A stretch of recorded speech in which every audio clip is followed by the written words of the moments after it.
Welcome to the Fibromyalgia Podcast. I'm Tami Stackelhaus, fibromyalgia coach, author, and founder of the International Fibromyalgia Coaching Institute. The goal of this podcast is to empower you with access to the dream team of experts and coaches I've discovered are key to living the fibro life you love. From the comfort of your own home, and maybe even your pajamas, I'll help you take back control of your life and health. To help out with Fibro Fog, I always include full show notes and additional resources at fibromyalgiapodcast.com. You're listening to the Fibromyalgia Podcast with Tami Stackelhaus, episode 60.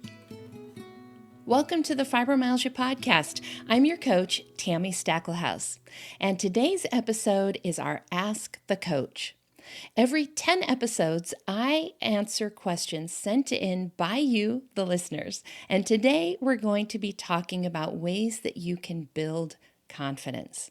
Before we get into today's episode, I've got our listener shout out for you, and this is from Helen in the UK.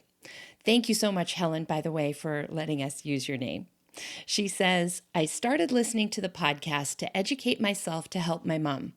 Your podcast is great, and you are doing such a good thing. It has made me cry listening at times because I had no real idea of what my mom was going through. Thank you for sending this in, Helen, and thank you for giving me permission to use your name and to talk about you and your mom. I think this is such a fabulous way for showing support for the people in your family. So if you're listening to this podcast and you wish that your family understood what you're going through a little bit better, you can try having them listen to the podcast. It might be helpful, like it has been for Helen. Helen has also sent in several questions from time to time that I've been able to answer for her, and it has really helped her understand her mom better and know how to help her better. Now, for those of you who are listening and thinking, oh, but my family just doesn't understand and they are just not supportive, I want you to hold that thought.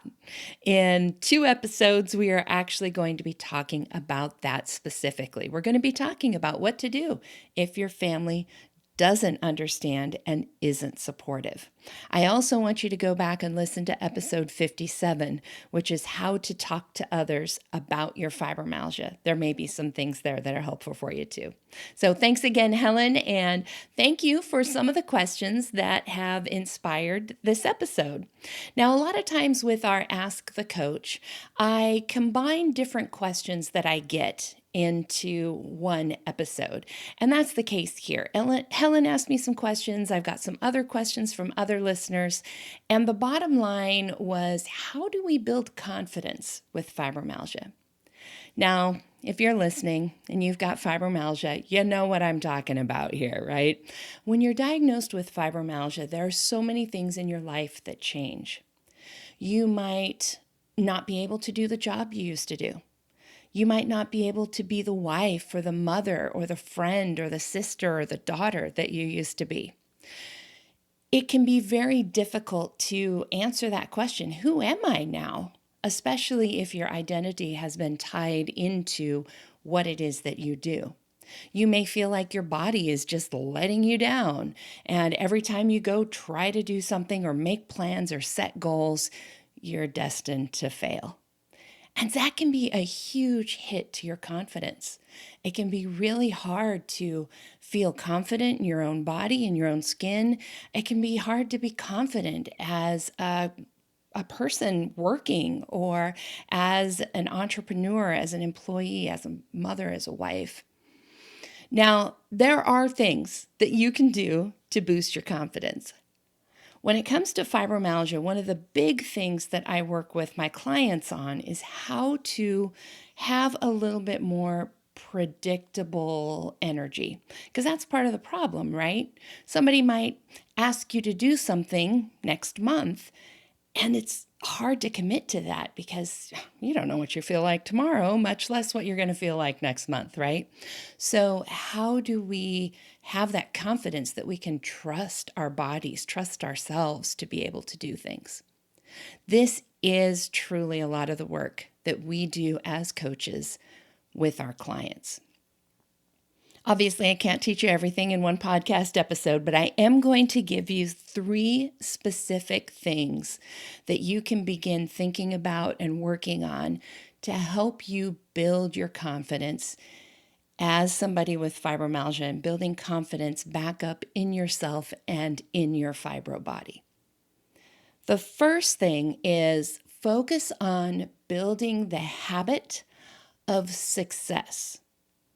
This is different than making a bunch of goals and trying to achieve those goals. A lot of times in the goal setting world, you might hear about making goals that make you stretch, right? Striving for something that's a little bit out of reach so that you grow and you become a better version of yourself. But when you have fibromyalgia, you might not be able to reach any of the goals that you've been setting. And it is that real hit to your confidence. And so setting a goal for something that's a little bit out of reach, it might as well be on the moon, right? Like it's way too far out of reach. So what we need to do is build up that confidence by building the habit of success. One of the ways that I do this with my clients is every single week at the end of our coaching call, I always ask them, what do you want to accomplish between now and the next time we talk? Most of the time, my clients will give me a goal and I will make them make that smaller because so much of the time we're looking at what we can do through the eyes of what we used to do, not through the eyes of what we can do right now. We're going to talk about that in a second, so put a pin in that. But we want to build the habit of actually being able to accomplish things. And so sometimes that means starting super small. So for instance, those of you who've been listening to the podcast for a while, at the beginning of 2020, I talked about my goal in going to the gym. Now, this is before the pandemic and before everything shut down, but one of the things that I talked about was the fact that I am building a long-term goal. I am more interested in how I'm going to be way down the road than getting somewhere quickly. So it's about building a habit that lasts. So one of the things that I did was I would literally drive to the gym and drive home. Because part of what was happening in my head was thinking, oh, it's going to take too much time, it's too far away. And I knew if I just got in the habit of driving there, then it would be easy to take the next step and actually go inside and do something, right? So think about that with your goals. How can you start with a super small baby step goal? That could be something like doing just one of something, right? So you go to the physical therapist, they give you 3 different exercises they want you to do, and they want you to do 10 of each one. Start by picking one and doing one of one exercise, right? And then build it to 2, and then 3, and then add in another one. And we just keep building on it. So start super small because it's not just about doing the thing. It's about teaching your brain that you can accomplish something. So start super, super small. The other thing that I want to talk about with this is sometimes with fibromyalgia, I picture it like, you know, those pictures that you see of circus performers and they've got the plates spinning in the air and they're spinning them on these sticks and they might have a whole bunch of them going. Sometimes I feel like that's what life is like. And at any moment, I am going to drop one of those spinning plates. And sometimes what makes you drop that spinning plate is adding just one more thing, right? So make sure that your habits are solid before you add in something else. So part of this building a habit of success is the word habit, right? It needs to be a habit of success, not just get used to checking things off your to-do list. We want it to be a habit. Now, there was a study done in London, which I love, and they looked at how long it takes to build a habit. There have been a lot of things going around out there. One of the most popular ones that you hear is that, it takes 30 days or 28 days or something like that to build a habit. That's actually not long enough.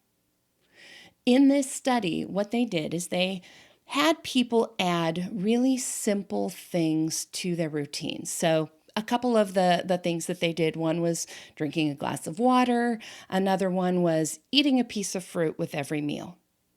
And what they looked at in this study was how long did it take someone to do that thing without thinking, or get to the point where it was actually easier for them to do it than it was to not do it. So how long did it take for people to just automatically reach for that piece of fruit to eat with their meal, or automatically drink that glass of water without thinking about it? And what they found was for goals like this, on average, it took about 66 days. That is 2 months and 1 week, basically 9 weeks. Now, how many of you give yourself a full 66 days when you're adding something new into your life, right? Probably not very many. I know I'm usually about the three or 4 week mark, about a month in. I'm like, oh, this is hard. This isn't working. All of those kinds of thoughts. But if we realize that it actually takes longer than that to build a habit, then we can be easier on ourselves. So if you find yourself feeling like, oh, I just can't get this thing down, and it hasn't been 2 months yet, then of course you don't. It's not time yet, right? It would be like looking at a baby and thinking, why aren't you walking yet? Right? It's not time. It's okay. It's not time. So realistically adjust those expectations so that it's 66 days to build a habit. Now, really difficult habits, things like working out every day, that's going to take longer. They found that some of those took much, much longer to build a habit. And some things that were super simple, like brushing your teeth every night, that might actually take less time, but on average, it was 66 days. So as you're building this habit of success, remember, it's more important to achieve your goal than actually what that goal is, especially if you've lost your confidence in yourself and your confidence as a fibro person. Back up a little bit and start smaller so that you can build that success habit, that habit of success. Now, I want to give you a little bit of an analogy here. A lot of times when I see people trying to create these habits or feeling like they've lost their confidence, one of the things that they're doing is they're trying for something that's too far out there, too big, right? So imagine you're a person who doesn't run. You're not somebody who goes out and goes running every day. If you were to go out and try to run a marathon today, you might not be able to accomplish that. In fact, you probably won't be able to accomplish that, especially if you're listening to this podcast, right? Because you're a fibro person and we're not running marathons anytime soon, right? So if you go out there and you try to run a marathon and you base your confidence on not being able to do that, that's not very realistic, is it? And the answer isn't to keep going out there and trying to run marathons. Running more marathons is not going to make you more likely to run a marathon if you haven't trained for it. The thing we need to do to be successful is actually rewind, back it up, and maybe just freaking start with going for a walk, right? If you're not moving your body, let's start there. Let's, do some run walk. Let's run for a smaller amount of time. Let's build up to the marathon. So a lot of times with building confidence, we need to rewind the tape. We need to go take a few steps backwards and realize that we're trying to run a marathon when we're not a runner, right? We're trying to do too much, and we need to take a step back and start building that habit of success with smaller pieces and giving us enough time for that to truly, truly become a habit. So that's your first thing, is building that habit of success. The second thing, which I've already alluded to, is living in the present, making your confidence based on who you are right now in the body that you have right now. Now, for a lot of us, that can be one of the biggest challenges with fibromyalgia. I know when my fibro was at its worst, one of the most frustrating things for me was not being able to think of the right word. I have always been a word person. Even before I wrote my 2 books, I was always a word person. And I had 15 different ways to describe something depending on exactly the right connotation I wanted it to have. So for me, when my brain fog was so bad and I couldn't find those words, that was so frustrating. And I lost confidence in myself because of that, because it was such a part of my identity. But then having to realize this is just where I'm at right now, and judging myself based on what I used to do isn't really very helpful. I see this a lot with my clients who were athletes. They have an identity that is associated with being an athlete, and they're used to running or doing sports or, whatever their athletic ability was, whether it was, running or gymnastics or softball or whatever it was, right? When they had fibromyalgia, all of a sudden they couldn't do those things. And then they would keep trying to do them, right? Trying to keep going in the same way that they used to, but they just couldn't. And so a lot of that confidence hit comes from comparing to the past, to what we used to be able to do. You might find the same thing if you're a parent and you're not able to parent in the same way that you used to, make all the cupcakes, be the person who volunteers at all the school things, and be the parent that does all the driving and all of that kind of stuff. Maybe you can't do that anymore. And so you're getting a hit to your confidence because you're comparing yourself to somebody else or comparing yourself to your past. You'll also find this if you're a career person, right? So whether that's running your own company or having a career, being a professional, maybe you're not the employee you used to be. You can't do all the overtime, all of that kind of stuff. If you're comparing yourself to everybody else or comparing yourself to the past, that is always going to challenge you. Try to think about who you are in the body that you live in right now in this moment. This is one of the things that I do a lot for my clients as a coach. Just like if I was that track coach that was running coach that was going to help you run a marathon, right? I figure out with my clients what you can do right now today. Where are you at right now today? Where do you want to go? And how do we get there? That's my job. As that coach, I have to know where you're actually at right now. Just like that running coach, in order to get you to run a marathon, I got to know, how far can you run right now today? At all? Anything? 10 miles? Where are we at, right? So that is a really important step, is knowing where you're at right now today, living in the present.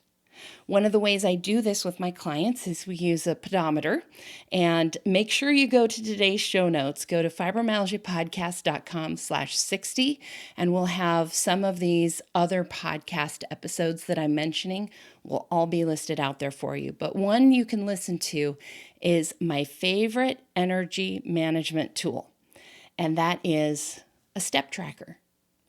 One of the very simple things that I use with my clients is, how many steps do you walk in a day? And how do you feel at that number? That's part of how we live in the present and know what you can do right now. If you're walking 8,000 steps and you feel terrible at the end of the day, and you crash out on the couch and you can barely make yourself something to eat at the end of the day, that might be too many steps. If we cut that back to walking, say, 6,000 steps, and you feel pretty good, right? So we look at what you can do right now today, living in the present. and then we build from that. This is also how we can make sure that we're building a habit of success by basing our goals in reality, not in the past, not in the future of what you wish you could do, but right now in the present and not in wishful thinking, right? The third piece to this that I want to give you today for ways that you can work on building your confidence is to focus on the positive. What we focus on grows. And I've talked about this in previous podcast episodes, specifically the podcast episode about gratitude and the one about how your world revolves around your healing, not your illness. So what I mean by that, if you haven't heard that episode, is we make choices based on how that's going to help us heal, how that's going to help us feel our best. We don't make choices based on, I can't do that because of fibromyalgia, or if I do that, I will hurt. Instead, might be the exact same thing we're choosing, but instead we shift that mindset to, I'm doing this so that I'll feel better tomorrow. I'm doing this so that I can heal. I'm doing this so that I have more predictable energy and I can make that commitment next month, right? So focus on the positive. Another really great episode for this is the episode I did with my friend Courtney, where she talks about mindset. So we'll link to all of this in today's show notes. But try to shift your thinking to the positive. And what helps with this is if you do something and you make a commitment, you set a goal, and then you can't accomplish it. Have the mindset of there is no failure. We either did what we set out to do or we learned something. And so if you set a goal and you try to accomplish it and then you can't, what can you learn from that? It's not a failure, it's a learning opportunity. What can you learn from that? And that can be really helpful in those moments where you feel like, oh, not again, right? Take a moment and just think, okay, what did I learn? What's something that I can take from this experience to make it maybe a little bit better next time? Now, a lot of these things that I'm talking about with building a habit of success, living in the present, focusing on the positive, this can be really hard to do if you are alone in your fibro journey. It can be really hard to see this stuff all by yourself sometimes, because sometimes we are so stuck in that place of being demoralized, being frustrated, having our confidence in the gutter, that it can be really hard to see the good, the positives, the way that we can change. If you are dealing with something like clinical depression, anxiety, some of those kinds of things, it can be really helpful to work with a counselor or a therapist on some of that stuff. There may be a need even for medications. At the same time, working with a coach can be super helpful too. We are not mental health professionals, so if there is a clinical diagnosis there or a need for medications, that's not how we can help you. But if it's a matter of how do I shift my mindset? How do I do things a little bit differently? How do I think about this differently? How can I break my goal down into something smaller? How do I make sure that I can actually accomplish what I set out to do? What are some strategies to work these things into my life? That's what we do as coaches, and we would love to help you with that too. Now, if you're interested in talking with me or one of my coaches, it's super simple. Just go to findafibrocoach.com. You can also go to fibromyalgiapodcast.com and look for the Find a Coach link in the menu there.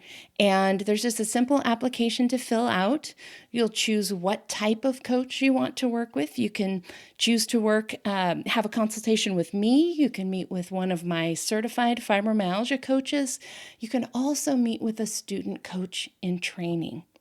Once you choose the kind of coach you want to work with, you'll be able to actually just go ahead and schedule something. This can be a game changer. If you've listened to my story at all, you know it was when I finally started working with a coach that everything shifted for me. My coach was the person who helped me figure out how to build these habits. My coach was the one that helped me break things down into small enough pieces that I could start accomplishing things. And my coach was the one that really helped me focus on the good things that I was accomplishing and the progress that I was making instead of getting stuck and being frustrated and in a lack of confidence. Now, I do want to take a second and just talk about something really quick. In a previous episode, and again, I'm going to link to this in the show notes for today's episode. Just go to fibromyalgiapodcast.com/60. And in episode 49, where we talk about the bucket theory for when you're going to end up in a flare, one of the things I talk about is the hierarchy of needs. And when it comes to fibromyalgia and when it comes to being a chronic pain patient, a chronic illness patient, we have some really basic needs. I mean, yeah, we've got basic human needs like food and shelter and clothing. But as pain patients, we also have the need for adequate pain management. We have a need for doctors who listen to us.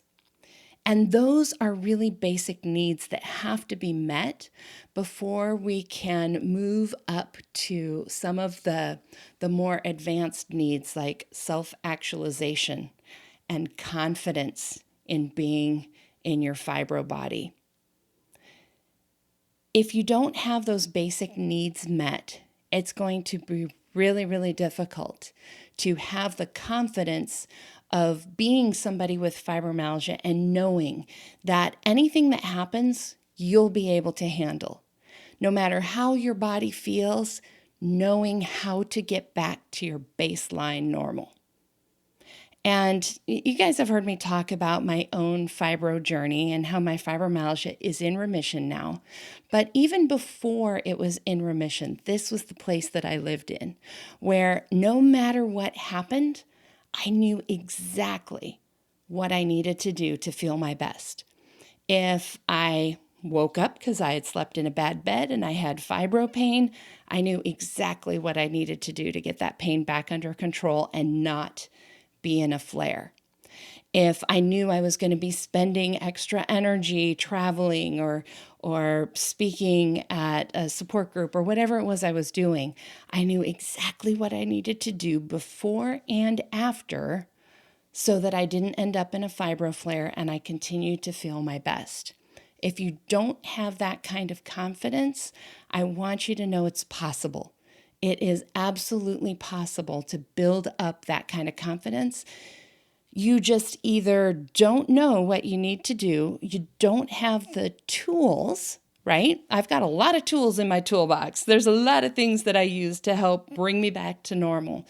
Some of them are medications, some of them are treatment options, some of them are just my own self-management or mindset things. There's a lot of tools in my toolbox.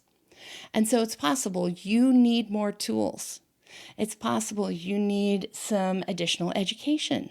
You might need to get your pain a little bit more managed, that lower level of the hierarchy of needs. You might need to get that good foundation first before we can progress to this. But I do want you to know it is possible.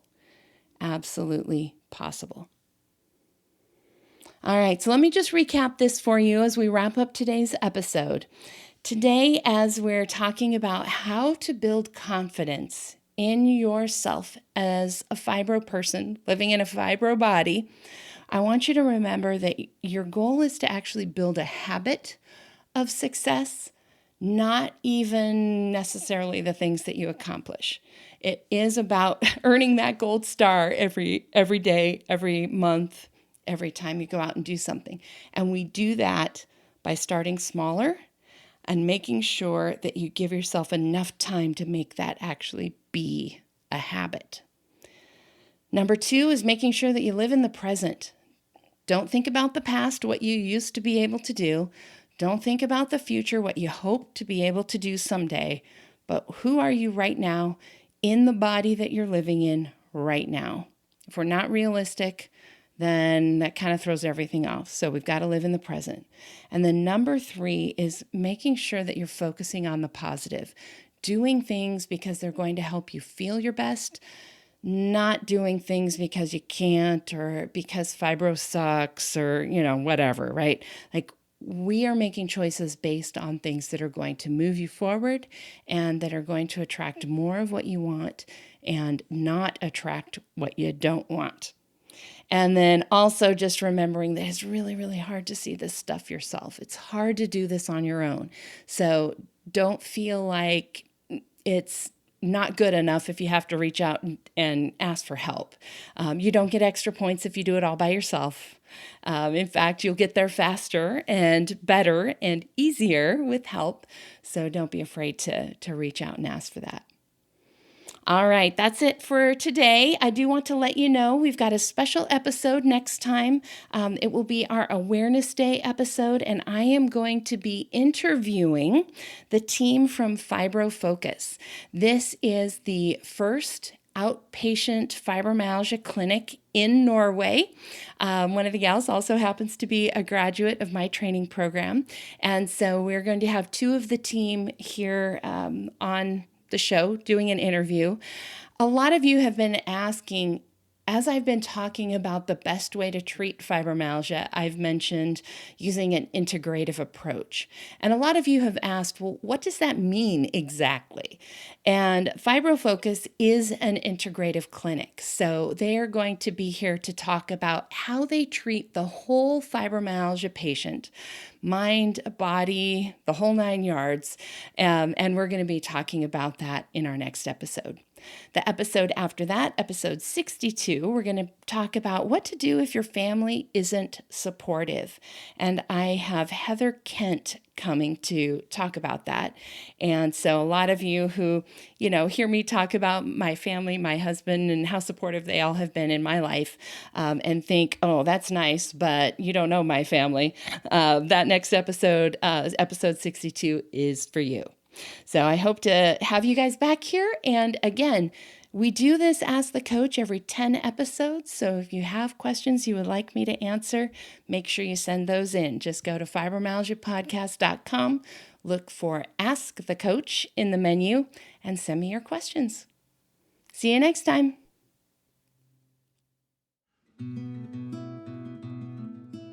And that wraps up another episode of the Fibromyalgia Podcast. If you're ready to see if working with a fibromyalgia coach can help you feel better faster, visit fibromyalgiapodcast.com, where you can schedule a complimentary consultation to explore your options.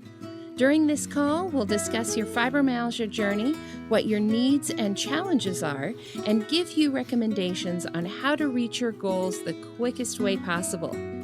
Thank you for tuning in today, and join us next time as we explore more ways to help you take back control of your life and health.